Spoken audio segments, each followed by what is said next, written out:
রাহুলের মৃত্যুর 30 মিনিট আগে শুটিং ভাইরাল হয়েছে। দেখা যাচ্ছে রাহুল অপলক দৃষ্টিতে পানির দিকে চেয়ে রয়েছে। তবে কি সে আগে থেকে কোনো কিছু বুঝতে পেরেছিল? কেনই বারবার পানির কাছে যাচ্ছিল?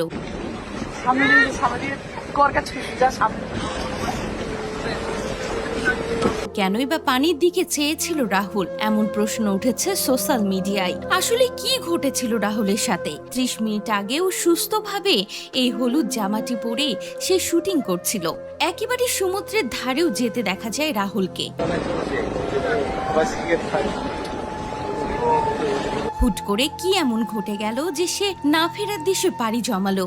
এ নিয়ে প্রশ্ন উঠেছে।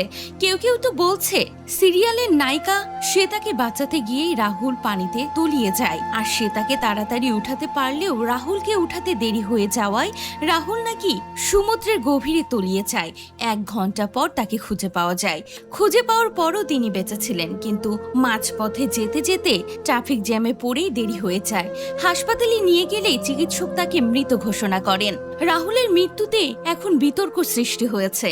মাত্র 43 বছর বয়সে এভাবে চলে যাওয়া কোনো তারকাই মেনে নিতে পারছেন না। তার সঙ্গে ঠিক কি ঘটেছিল তার সুষ্ঠু তদন্ত ও বিচার চাইছেন আমজনতা থেকে তারকারা।